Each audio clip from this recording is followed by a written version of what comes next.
Welcome to the Big Announcement Coming Soon podcast. I'm Michael Bold, joined by my co-host Nick Garvin off in Thailand and Jeff Renson in Sun River, Oregon, which is not sunny, but we don't talk about weather anymore because that's really boring. It rained this week.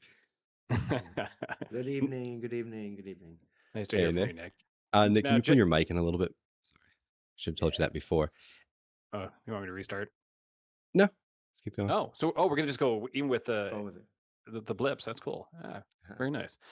Jeff's gonna start us off with the update of the, I guess, the financial news of the week in a sense. Where are we at with crypto? We're at just under 20K for Bitcoin, so we dropped, under 14 for ETH after the merge. And that I think I've got some stuff coming up in the future about that, but liquidity, right? You need people to dump on. So it was a great dumping opportunity. The two big updates that I'm seeing this week are the stable coins are under attack. I know there's a big conference in Korea and they're not saying Terra, but the US government's going after stables. And then you have things like Frax, which were supposed to be algorithmic, that are now going to be 100% USDC backed. So it's a derivative now. I mean, dealing with what a stable is, because a stable coin ultimately ties back to fiat, is going to be interesting. The government's going after those. They're questioning USDT tether again, which I hope everyone had on their bingo cards. For every 6 months, you get a point when they go after tether. Well, it could all collapse in the same way the Terra did. No, Tether's got T-bills and cash on hand, and so I came around. I was a Tether doubter for 2018, 2019, 2020, and came around on it. Okay, all right. Gotcha. It's been pretty resilient. It's all things considered, like. Agreed, but current doesn't necessarily predict future, right? So I think we would have had the same conversation about Terra 6 months ago. Oh no. No! I had my doubts on it, even though anyway. Oh, did you? Oh, okay. So you are the prognosticator that we should all. That's good. That's good. The other interesting, skeptical, nervous one. The other interesting thing happening this week is something called Profanity, which makes vanity ETH addresses. So when you have your 0x and then a bunch of numbers in your Ethereum address, if I wanted 0x Jeff, you can take a private key, and there's different ways of generating that public number. You can take a private key and seed it differently. And they were doing this, but they were using a lot, I think like 58 bits instead of 256 to generate these numbers. So they were starting with a small data set and generating specific addresses to get these vanity addresses. Within that mechanism, people were able to figure out how they did this and work it backwards, which is something you shouldn't be able to do with RSA encryption. Right.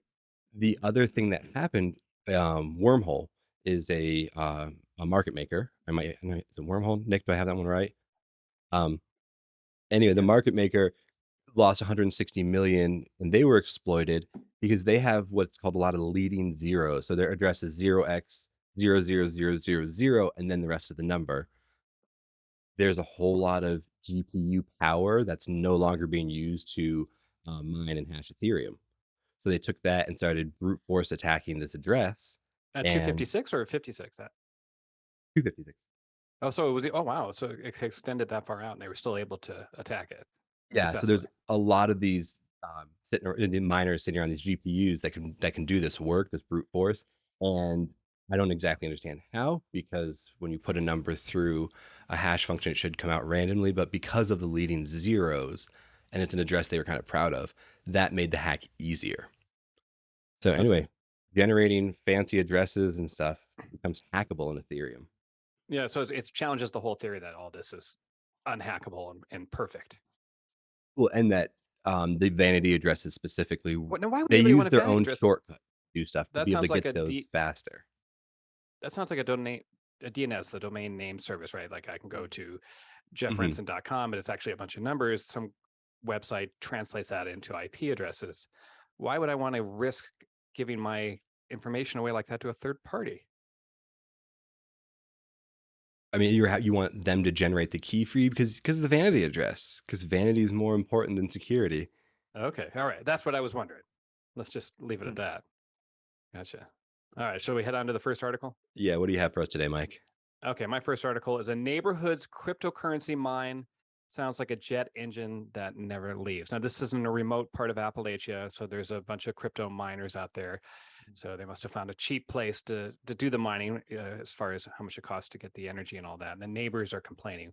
In fact, one guy who lives close to them says it sounds like he's living on top of Niagara Falls. Now, there's other things out there in the world that make noise, and people don't necessarily complain about it, or maybe they do, but it doesn't make national headlines. And it's just one of those things because crypto's new and people are still kind of trying to figure out what it is and where it is and how it is.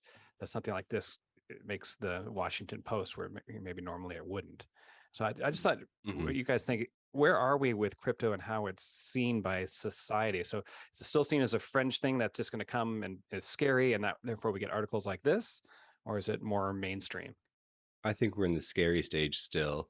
The one thing that kept on coming back to me, we have a little airport over here, is the constantness of the noise. And I was kind of on the side of the residents of that's a little annoying.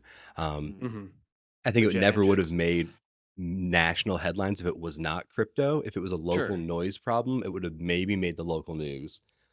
So I think crypto elevated it. But on the other hand, give these people a break, maybe move it so it's not so noisy. Well, that's not so easy to do, obviously, right?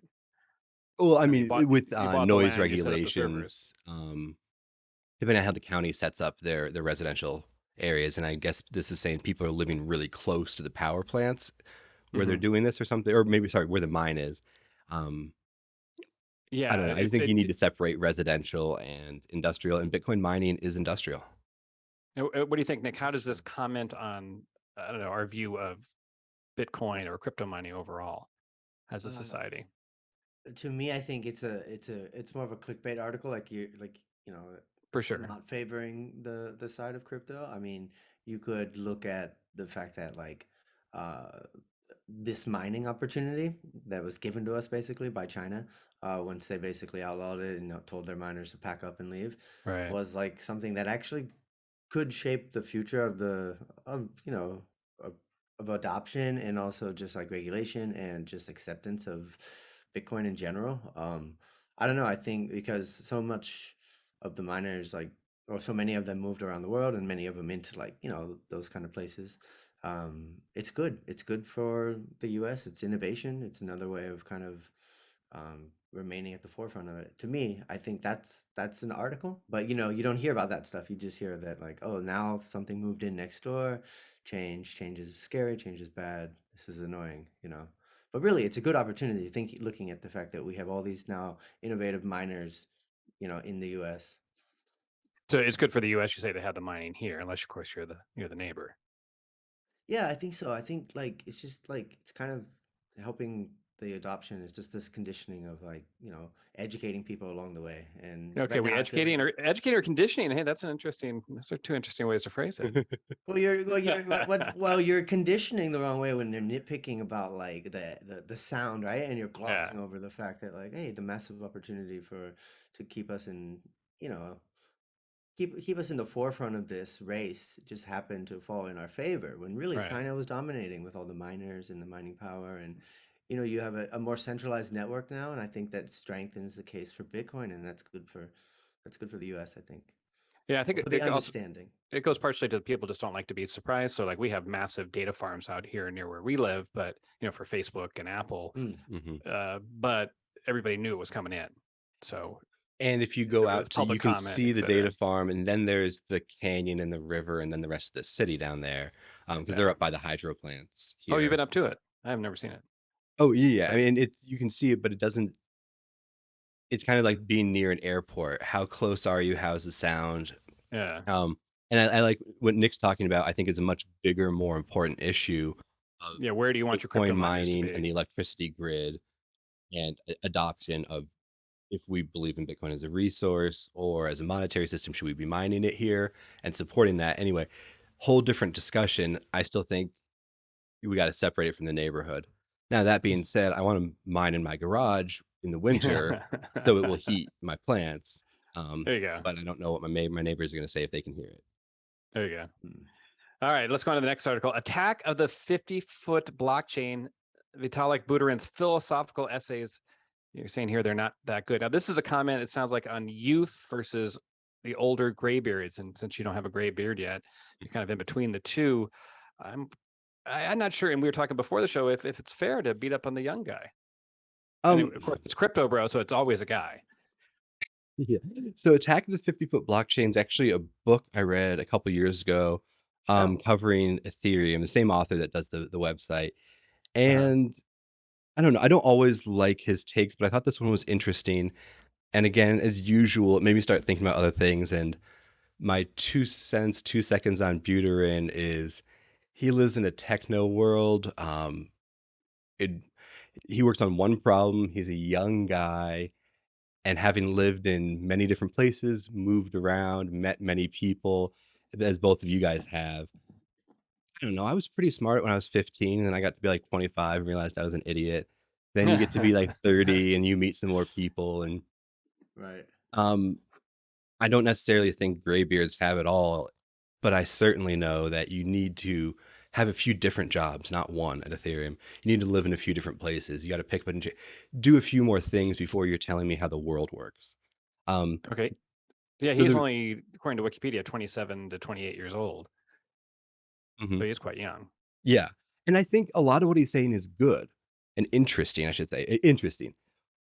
More so, what I wanted to pick apart is, or pick on is, people have success and then they want to become thought leaders. And that's fine. Sure. Everybody's fine to tweet, start a blog. We started the podcast. Yeah, like Um, three people on a podcast. Agreed. I Yeah. mean, I had, to Mhm.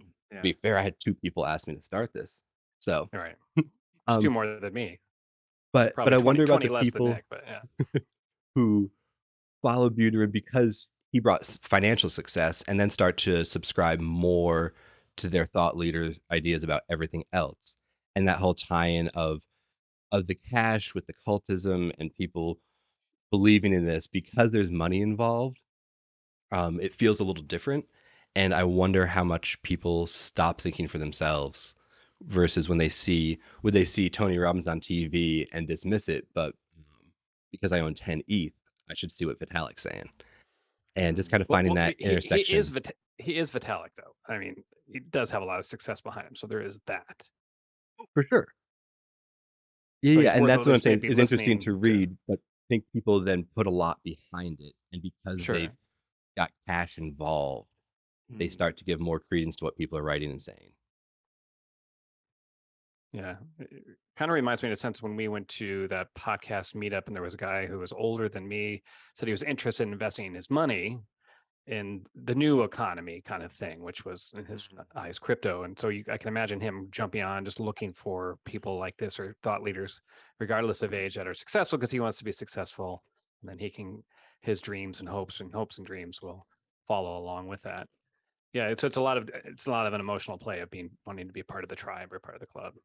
Yeah, and kind of elevate these people as ones who've made it in crypto. Therefore, I mean, let's not even get into network states. We can't settle, Quebec, Tibet, Palestine, but we're gonna have network states, and that's the one that they kind of get into, where Vitalik is picking apart what these are. And I'm thinking, dude, we finished the merge, and that's cool, but before we discuss network states, like just finish Ethereum. And you can write all this, but I don't think people should be investing their time and thoughts in saying these people know more than me because they've made cash in crypto. I gotcha. Mm. And Nick, what Yeah. about you? Do you find yourself getting caught up in that, or are you above and immune to all that? Oh no, I think it's natural. I think it's like emotional tribalism, right? But it's like Hmm. you see it in sports and stuff, but then, it's heightened if somebody's gambling on that game. And I Yeah. think that's kind of what Jeff's speaking to about that. For me, like, yeah, I mean, I think it's incredible that Vitalik wrote the white paper for Ethereum at age 19 or something, you know? Hmm. Um, and but I also think to just to his credit that he's kind of grown up on these message boards, and right now the way he's still operating is just the message board like, right? Like Mm-hmm. think about what we talked about last year or last week, right? Like it's not like he was on 4chan or anything, but these types of forums where you're just posting things out there and then someone else is posting, I think his messaging's always been like that. It's just his platform's heightened now, where everyone's hanging on what he says, and maybe yeah, from time to time he lets it get to him, and I'm sure it's probably hard to navigate, just like why most child actors fail, right? Like they don't make it through. So we don't really know. we can just assume that he's talking the same way that he's always been, in growing up in front of us, but it's just on a larger message board now, where a lot more eyes are on it and a lot more money's at stake, right? You've seen those memes where he's in like a unicorn tie-dye shirt, looking ridiculous All at a my money conference, and relies someone on this says, guy. "Yeah, all my money relies on this guy." Yeah, I think you just made my point a lot better of the same thing we do with sports stars and people, but that elevated importance. Well, there's just maybe you guys have heard of this theory called mirror neurons, where when you're No. watching sports, for example, you feel your brain feels what the person playing the sport is feeling. That's why you get so wrapped up and caught and excited in it. And you could gambling has sort of the same thing. It probably fires a lot of the same neurons. So it's that he's channeling me and my thoughts, and so I'm just mirrored to him and attached to him in a way.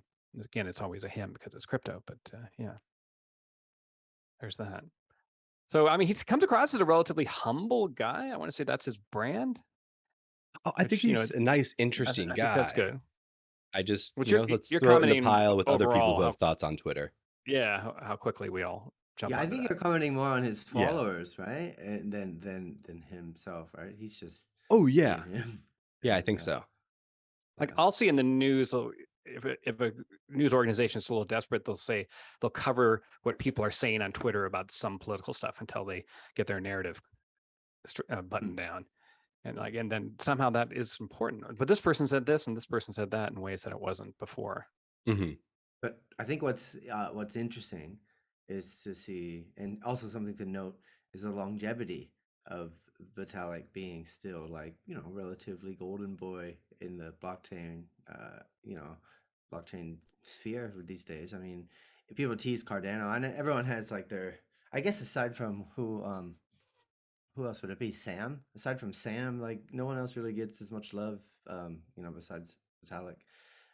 Look at all the people, on the True. other hand, though, have fallen. Craig Wright, Charlie Lee, it just there's not many people that kind of ride it out for a long time. So it'll be interesting to see if he has longevity and staying power, or if he just becomes another Well, one. he would be a candidate because of Ethereum, he's relevant. Hmm. Well, that makes me No. think about the Nick You Carter thought that about, situation where the yeah. Bitcoin maxis are done with Nick Carter because he kind of went beyond Bitcoin and said there's other tech out there, and all of a sudden his other thoughts about the rest of the world they toss out the window too. Yeah, well, also like, and think about Charlie Lee, right? Charlie Lee sold his Litecoin at the top, and then was like, "Oh, it's a conflict of interest. I can't own it and be involved in the project." So, Well, and then we you know, didn't hear from him for 18 months or something. It seemed like. yeah, and he's like, I suspect we're going into a bear market," and then bounced. There we go. Um, yeah, so I don't know. It's just saying, like, I just think about that. Like, yeah, he's got relevancy now, and obviously it could be etched in history because he's Vitalik, right? But think about all the people before him, the Craig Wrights, the BitConnect, all the people that have fallen, out of Yeah. grace.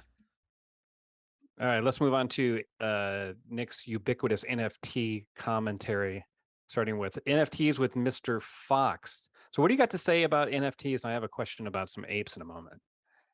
Yeah, sure. So just really kind of just looking at the market and some of the blue chips, and Jeff touched on it earlier, like the lack of liquidity. I don't know if we talked too much about it, but the fact that the market's down bad, it's down bad everywhere, but there are still some interesting trends and like remixes out there that are happening and bubbling up in the space. Remixes Rare of Pep NFTs, you're saying? Yeah, we touched on Uh-huh. CCO, last week, and Rare Pepes as well, and those are still popping off. You start to see a lot more collaboration, and you really see like a lot of artists kind of use Rare Pepes as a way to catapult themselves into like this Twitter sphere of digital art, and it happened recently with uh, an artist who was well known for his color palettes of different shades of blue, right? Mm-hmm. And all his works of art which sold pretty well, in the double digits each. Um, they had this shade of blue. Well, recently he just made it CCO, as a way to give it to everyone else. And ultimately, it's a genius idea because he's kind of marketing it, or guerrilla marketing it, all No back pun to him. But intended, right? yeah, he's giving it away, and people have kind of in turn made a lot of cool creations and art out of it, a lot of derivatives, a lot of remixes. Jeff and myself did one not too long ago, and it was kind of fun. It was our first Manifold contract. So you start to see this in the space. Like you're not seeing people spend 30 ETH, 40 ETH, 50 ETH on a board ape every day. In fact, you're not even getting that much volume sometime in certain projects. But you are seeing this really weird, not weird, sorry, beautiful but strange grassroots kind of art forming from um, artists, digital artists who do one of ones and give it away so others remix it, make memes out of it, and then in turn find their way into minting their own NFTs, So which is where a lot is of the fun. NFT, like just from a, you're talking about it from an artistic point of view. Where is it from a financial point of view? Is it making money? Are they, are they, they were a huge run up like everything else about a year ago. So this particular artist, it was actually sold his most recent piece for I want to say 69 ETH, 69 420. It's Uh-huh. the DGen number for sure, but 69 ETH. And so yeah, like I think what you're seeing is more artists making money, like one of one artists, and not so many PFP projects like we talked about, What's not it? so What's many that? What do you mean? apes. What's a So PFP? the collections like we know of doodles and apes, Uh-huh. Zuki, the things that really popped off and drew a lot of attention. It's the The the stuff that made profile the pic Washington is Post. the Yeah. the Okay. PFP. Okay. Profile Yeah, pic. Got it. the Sounds profile very vain. pictures. Speaking of vanity, but yeah, go Yeah, well, looking back, it kind of was right, but uh, to each their own. We all were involved in it, and some interesting stats fall out of that this week. And one of them was that the bored ape mutant ape ratio is now approaching Yeah, yeah, 7 to yeah. 1. Now, why is that exciting to me? Because I just looked at these apes and I didn't find them. I don't know, the whole thing seemed kind of boring, right? Ironically, why should we care about that ratio? Yeah, feel free to jump in at any time. But to me, like the bored apes hold significant value because they were the first that kind of like Okay, got it. kick-started this whole trend of Hmm. utility, PFP, exclusivity, and this club vibe, right? Um, and the apes were a derivative, right? Like not a derivative, sorry, like an airdrop or an extension of their project. The mutants were. Something to reward the holders. Yeah, the mutants. Sorry. Um, it took a while for them to really catch fire, but they ended up becoming quite valuable, and they were Hmm. a gateway into the Bored Ape Yacht Club community. If you couldn't afford an ape, because at that time maybe they'd already been up to 30, 40, 50 ETH, the mutants were a cheaper, lower tier entry in, Okay. and also that came with lower tier utility as well. Now, are these guys valuable because they're intrinsically just works of art that we should respect, or is they valuable because other people think it's valuable, and we're just caught up in this game of trying to make money off of it? So which part? So This the PFP parts or the I digital art? guess just Well, I think you have to answer it NFTs in general. separately because I think with Hmm. apes and Nick, your article touches a bit on this with V1, V2 punks and stuff, Hmm. and the two different chains. But with apes, there is utility, and there's we can argue about it, that utility being metaverse land and tokens and real life parties. Is that worth Yeah. anything? But there is real stuff going on within the board ape community. The mutant apes get most of what they get. Or it's kind of the same, but it is access to that community is what you're getting between the two. The Yeah. art kind of irrelevant. Okay, so it's access to the community and finding your tribe. Yeah, and I find that one is interesting because in the Punks V1 and Punks V2, and Nick's article also touches on this, is CryptoPunks, which preceded Bored Apes as a no utility. They dropped this 10,000 PFP collection a couple years ago. Hmm. Then they realized there was a bug in the smart contract, so they redropped it with a fix. And they refer to the V2 ones as the correct ones, and some people collect the V1 ones as the real ones. And when I look at it, neither has utility, so cool. Like either one could be the real one. It just depends on the market. Whereas Yuga Labs gives direct utility and can change the utility for an other side land, for a mutant ape, for an ape, and it does matter to like it's their decision which one's important, whereas it's community Or, decision which punk V1 or V2 is important. for example, Mike, we talked about ApeCoin a couple weeks back, Uh and huh. that was given for free out to anyone who held a board ape. So I forget the distribution amount. I think it was like $20,000 if you held a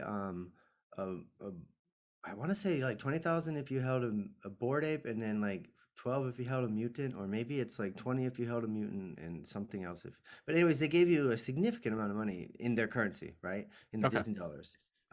So there was utility, and it was. I think the apes did it really well, and then you saw a lot of other PFPs copy that or attempt to copy that, and Okay. that's where you got this blow up, oversaturated market of like every cartoon animal under the sun. So Um, just generally, what percentage, and I don't know if we can accurately say this, or we guess, of course, of people get into NFTs because, oh, I love the artwork. What percentage get into NFTs because, oh, I want to make money, and what percentage get into NFTs? This is all going to overlap, I guess, because I want to be part of the community. Like, what sustains it? 100% money, and sometimes you want the community, but nobody gets into it not to make money. Okay, so that's the driving force for people to get in, which Yeah, then it I think could all quickly 100% for disappear. Then everybody. There might we're be sort of something back to the greater additional. fool theory. I think in for this new version, what we're seeing as NFTs now, for sure, I agree with you guys. But I think there was like an argument to be made about like the rare pepes and the things that were even before an NFT was a valuable thing. I think you always That it get was like art. that neat, or even like that weird niche collectible audience that are like trading Magic the Gathering cards, Pokemon cards online. So I Yeah. think like you saw that with rare pepes, like they were like the best memes. People would like create them and send them to each other, and that was in a way like NFTs, swapping cards.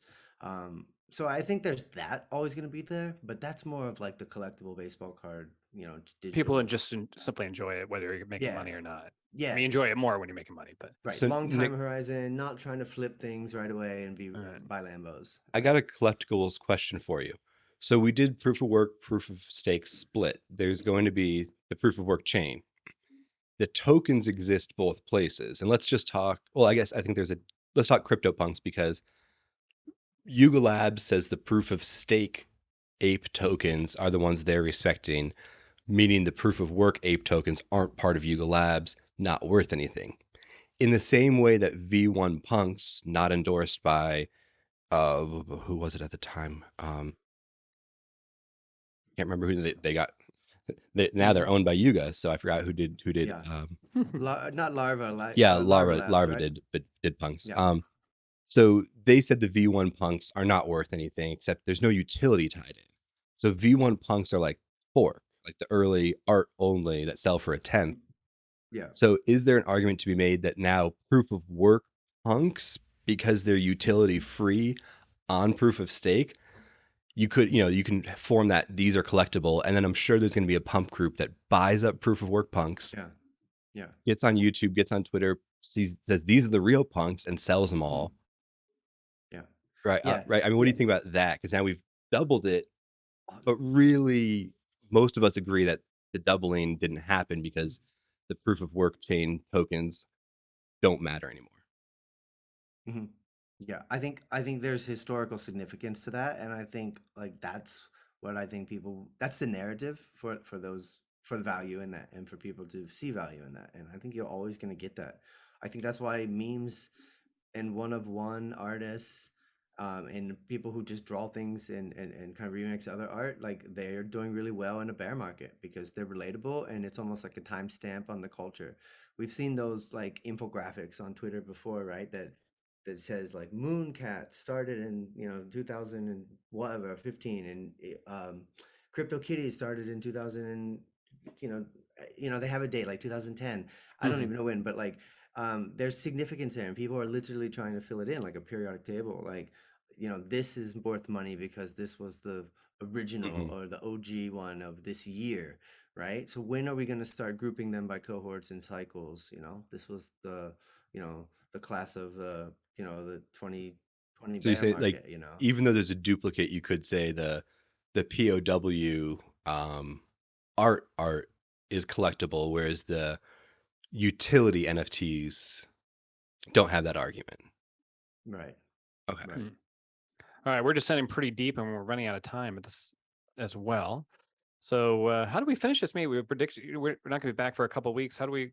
Where do we think the crypto world is going to be financially in 2-3 weeks from now?